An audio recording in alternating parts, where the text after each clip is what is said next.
जय संविधान, जय भीम, महात्मा गांधी की जय, गोडसे मुर्दाबाद। एक हमारे यहाँ कहावत है हिंदुस्तान में, गई भैंस पानी में। गई भैंस पानी का मतलब यह है कि भैंस को पानी में रहना बहुत पसंद होता है। तो कभी भी आप देखते होंगे तो भैंस अगर एक बार तालाब में उतर जाए नहाने के लिए तो उसको निकालना बहुत मुश्किल हो जाता है, क्योंकि वो इतना प्रिय होता है उसको पानी और पानी में रहना। जैसे गन्ने को अगर हाथी के मुंह में चला जाए, हाथी के मुंह से गन्ना छीनना भी उतना मुश्किल होता है। शेर के मुंह में मांस हो उसका छीनना भी मुश्किल होता है, जितना भैंस को पानी से निकालना मुश्किल होता है। तो एक कहावत बनी कि गई भैंस पानी में। मोदी जी, जब से आप 11 साल से सत्ता में आए हैं, हम महात्मा गांधी के पुजारी आपसे हमेशा ये आवेदन करते रहे, निवेदन करते रहे कि इस देश को गांधी का ही देश बने रहने दें और इसको गोडसे का देश न बनने दें। क्योंकि आज देश में शांति इसीलिए है, सब कुछ होने के बावजूद, कि पड़ोसी देशों में उपद्रव हुआ, जंजीर सड़कों पे आए। या हमारे देश के अंदर 99% लोग ऐसे हैं जो गांधी को मानते हैं, कुछ लोग हैं जो गोडसे को मानते हैं। तो आपके दल और आपके प्रेमियों द्वारा बहुत ज्यादा प्रयास करने के बावजूद ये देश गांधी का ही देश बना रहा, गोडसे का देश नहीं बना। इसीलिए हमारे देश में अशांति नहीं हुई, हिंसा का स्थान हमारे देश के अंदर नहीं है। लेकिन एक निवेदन मैं मोदी जी जो करना चाहता हूं, जो आज मैंने टैगलाइन दी है कि गई भैंस पानी में। देखिए, 11 साल के अंदर जो ये नफरत का बीज बोया गया है, अब इसकी फसल दिखने लगी। पाकिस्तान ने 1947 में बीज बोया था, पिछले 30 साल से लगातार उसकी फसल काट रहे हैं और ये चाह रहे हैं कि ये रुक जाए और ये जो वहां का इस्लामीकरण हुआ है वो रुक जाए और एक प्यार मोहब्बत से, सद्भाव से पाकिस्तान के अंदर लोग रहें। वो उसमें असफल हो गए, क्योंकि उनकी भैंस वो 1947 में पानी में चली गई थी और हमारी भैंस पिछले 11 साल में पानी में गई है। हमारे देश ने स्वतंत्र होने के बाद पाकिस्तान से कुछ नहीं सीखा। हमने सिखाने का प्रयास किया कि गांधी को मानो, शांति को मानो, अहिंसा को मानो। वो नहीं माना, उसका हश्र आपके सामने है। लेकिन पिछले 11 साल से पाकिस्तान से ही लेसन लेते हुए भारतवर्ष के अंदर वही किया गया जो पाकिस्तान ने 1947 में किया। ऐसा बताया गया जैसे मुसलमान जो हैं वो राष्ट्र विरोधी हैं, हमारे देश के अंदर करोड़ों घुसपैठिया घुस आए हैं, हमारे सनातन धर्म को बहुत ज्यादा खतरा है। वो खतरा जो पिछले 1000 साल में कभी नहीं हुआ। विदेशियों का शासन हमारे देश में रहा, लेकिन सनातन को खतरा कभी नहीं रहा। सनातन हमेशा इसलिए मजबूत हुआ कि सनातन धर्म की जो मूल भावना थी, शांत रहना, सत्य का साथ देना और प्यार मोहब्बत से सबको समेट के रखना, जो स्वामी विवेकानंद ने कहा था। इसलिए किसी ने भी हम पर बहुत ज्यादा आक्रमण नहीं किया। ये भाई लोग शांत प्रिय लोग हैं, अहिंसात्मक के पुजारी हैं, इनको बहुत ज्यादा दबाने की आवश्यकता नहीं। इसलिए we survived for thousands of years. लेकिन 11 साल में जो हमारे देश के अंदर हुआ, मुसलमानों को, क्रिश्चियनों को, अल्पसंख्यकों को जिस प्रकार से ट्रीट किया गया, हम बिल्कुल अब उसी दिशा में चल पड़े हैं जैसा पाकिस्तान की भैंस पानी में चली गई थी। जो ये विद्वेष पैदा किया, ये जो जहर की खेती हुई है, ये जो नफरत की खेती हुई थी, जिसको रोकने के लिए, पनपने न देने के लिए राहुल गांधी ने पूरे देश की यात्रा की और भारत जोड़ो यात्रा चलाई, भारत न्याय यात्रा चलाई। उनका उद्देश्य यह था कि देश के अंदर थोड़ी सी शांति आए, सद्भाव आए, संभाव आए और इतनी ज्यादा उत्तेजना और इतना ज्यादा हिंसात्मक माहौल जहां लोगों को लिंच कर दिया जाए और झूठी वूटी कहानियां बनाकर लोगों को उत्तेजित किया जाए, उस पर रोक लग सके। गांधीवादी भी अपनी कोशिश करते रहे, गोडसेवादी भी अपनी कोशिश करते रहे। लेकिन देखिए, पिछले 6 दिन के अंदर 3 घटनाएं ऐसी घटी हैं जो हम लोग हमेशा से कहते आए हैं कि अब इस प्रवृत्ति को रोकना मोदी जी और शाह साहब के लिए भी बहुत मुश्किल हो जाएगा। क्योंकि आग लगाने में तो 5 मिनट लगता है, बुझाने में घंटों लगते हैं और कई बार आग बुझ भी नहीं पाती। उत्तेजना पैदा करना आसान है, उत्तेजना को शांत करना मुश्किल है।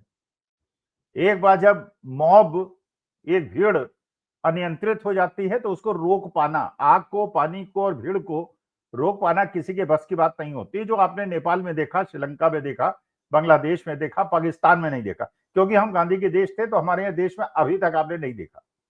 लेकिन अगर सत्ताधारी पक्ष का को सफलता मिल जाती और ये गोडसे का देश बन जाता तो वो भी शायद देखने को मिल जाता। भगवान की कृपा है कि हम गांधी के रास्ते पे चले। 3 घटनाएं घटी। पहली घटना, रायबरेली के अंदर एक हरिओम नामक दलित युवक जो कांग्रेस का कार्यकर्ता था, राहुल गांधी का प्रशंसक था, उसको रायबरेली के दबंग घेर के पीटते हैं, उसे नंगा करते हैं, उसकी जंघाओं पे वार करते हैं और जब वो पुकारता है राहुल राहुल राहुल तो कहते हैं राहुल नहीं, ये हम बाबा के आदमी हैं, और करके उसको मार देते हैं। ये कौन लोग हैं जिन्होंने ये किया? ये तो चलिए राहुल गांधी की रायबरेली कॉन्स्टिट्यूएंसी है तो पुलिस पे दबाव पड़ा और एफआईआर हो गई और वो लोग अरेस्ट हो गए। लेकिन इस प्रकार से रामजीलाल सुमन आगरा के अंदर उनके स्टेटमेंट के ऊपर किस प्रकार से उनके घर में आक्रमण किया गया, परिवार वालों से दुर्व्यवहार किया गया, वो आपने देखा और कोई कार्रवाई नहीं हुई। रायबरेली में तो कार्रवाई हो गई लेकिन आगरा में कोई कार्रवाई नहीं हुई, जबकि जिसके घर में आक्रमण किया गया था वो समाजवादी पार्टी का राज्यसभा का सांसद है और बहुत पुराना तपा तपाया नेता है।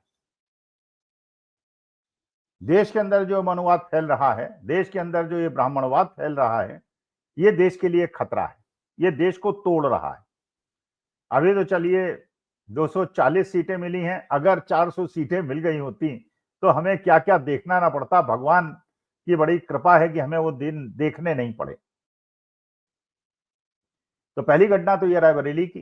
दूसरी घटना जो आपने देखा, चीफ जस्टिस ऑफ इंडिया, हमारे देश के सर्वोच्च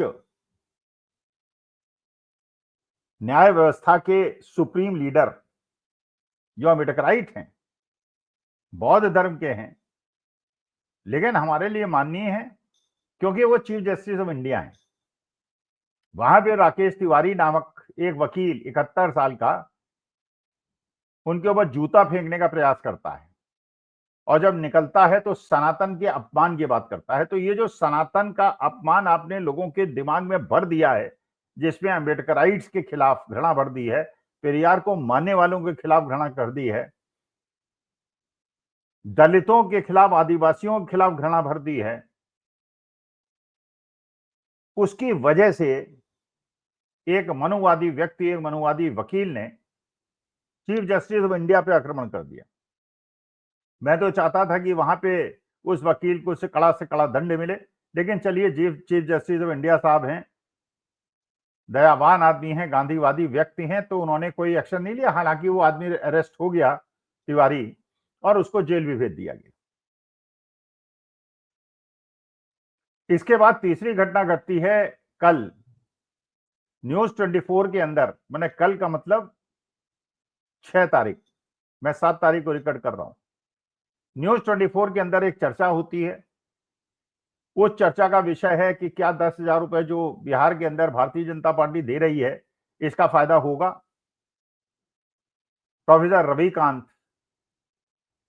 उस चर्चा में हैं, सत्यप्रकाश मिश्र नामक एक जेडीयू के प्रवक्ता उस डिस्कशन में हैं। रविकांत जब अपनी बात कह रहे हैं तो ये कहते हैं कि बिहार की महिलाएं इतनी कमजोर नहीं हैं कि ये मनुवादी व्यवस्था में जिसमें 10,000 रुपए देकर उसका वोट खरीदा जाए, ऐसा नहीं होगा। तो वो कह रहे हैं ऐसा नहीं होगा, क्योंकि ये जो 10,000 रुपए दिए गए हैं ये दान नहीं दिए गए हैं, ये लोन दिए गए हैं और ये लोन वापस लिया जाएगा। अब इसमें 3 परिस्थिति बनती हैं, या तो बीजेपी जेडीयू की सरकार बन जाएगी, नीतीश कुमार बाहर हो जाएंगे, मानी बात है जिन जिन गांवों से वोट मिला होगा वहां तो लोन राइट ऑफ हो जाएंगे और जहां जहां नहीं मिला होगा वहां लोन वापस ले लिए जाएंगे। दूसरा है कि महागठबंधन जीत जाएगा तो तेजस्वी यादव को भुगतना पड़ेगा कि देखो बीजेपी कहेगी हमने तो लोन दिया था, वसूली तेजस्वी यादव क्यों कर रहे हैं। तो करोड़ों रुपए, हजारों करोड़ रुपए जो हमारे टैक्स के पैसे के हैं वो बांट दिए गए। लेकिन उस चर्चा में जो सत्यप्रकाश मिश्र हैं, वो प्रोफेसर रविकांत जो एक बहुत बौद्धिक व्यक्ति हैं और बहुत अच्छे वक्ता हैं और बहुत तेजस्वी व्यक्ति हैं, लेकिन केवल इसलिए कि वो दलित समाज से आते हैं और सत्यप्रकाश मिश्र सवर्ण समाज से आते हैं, जिस प्रकार का अपमान न्यूज 24 की चर्चा में करते हैं मानव गुप्ता जी के प्रोग्राम में जो 5 बजे आता है, और उसमें मानव गुप्ता भी दोनों को बराबर ट्रीट करते हैं, जबकि प्रोफेसर रविकांत कोई भी गलत बात नहीं कहते। अपमान, बदतमीजी की भाषा, गलत भाषा वो केवल मिश्रा जी करते हैं। तो वहां Tiwari ji chief justice of India पे चप्पल फेंकने का प्रयास करते हैं और यहां मिश्रा जी प्रोफेसर रविकांत। तो एक Hariom chief justice of India, professor Ravikant, ये तीनों का दोष केवल इतना है कि ये मनुवाद के खिलाफ हैं और ये सामाजिक न्याय चाहते हैं। इस मामले में तेलंगाना के मुख्यमंत्री की एक बात मुझे बहुत अच्छी लगी, जो रेड्डी समुदाय से आते हैं। तो कहते हैं कि मैं रेड्डी समुदाय का हूं, जो पिछड़ी जात नहीं है, सवर्ण जात है, लेकिन मैंने अपने समाज के लोगों को बुलाकर बताया कि तुम 10% लोग अगर इनको 90% को अपना अधिकार नहीं दोगे तो सबसे ज्यादा परेशानी तुम्हारी होगी, तुमको होगी। अभी तक एकत्रित नहीं हुए हैं, संगठित नहीं हुए हैं, लेकिन अगर संगठित होंगे तो ये 10% लोगों के लिए बहुत मुश्किल क्रिएट करेंगे और हमको ही झेलना पड़ेगा। इसलिए बेहतर है कि इनको अधिकार दे दो। इसलिए उन्होंने रिजर्वेशन बढ़ा दिया ओबीसी का, इसीलिए उन्होंने जातीय जनगणना भी करा दी। तो ये 3 घटनाएं ये बताती हैं कि मोदी जी जो ये धार्मिक और जातीय विद्वेष पैदा कर दिया गया है और समाज में परकोलेट डाउन कर गया है, जड़ तक पहुंच गया है, इसको रोक पाना अब आपके लिए मुश्किल है। आपकी बात कोई सुनेगा भी नहीं, वैसे कोई कह भी नहीं रहा है। और मुझे ऐसा लगता है राकेश तिवारी, जिन वकील साहब ने जूता चप्पल फेंका है, कहीं उनको राज्यसभा या किसी स्टेट का गवर्नर बना के अपना भेज दें, क्योंकि आज के तारीख में भारतीय जनता पार्टी में केवल वो लोग पुरस्कृत होते हैं जो इस प्रकार से गाली गलौज करते हैं और सारी मर्यादाओं का निर्वहन नहीं करते हैं। हो सकता है सत्यप्रकाश मिश्रा ने भी इसीलिए गलत भाषा का प्रयोग प्रोफेसर रविकांत के लिए किया हो कि शायद उनको पदोन्नति हो जाए और उनको टिकट मिल जाए। गलत परंपरा है, लेकिन इस गोडसेवाद को जैसे बढ़ाया जा रहा है, मनुवाद को जैसे बढ़ाया जा रहा है, ये राष्ट्र के लिए अहितकारी है। इसलिए मैं लोगों को सचेत कर रहा हूं और निवेदन कर रहा हूं, गांधी के मार्ग पे रहिए, अहिंसा के मार्ग पे रहिए और शांति स्थापित करते हुए इस मनुवाद को बढ़ने से रोकिए। नमस्कार, धन्यवाद और प्रणाम।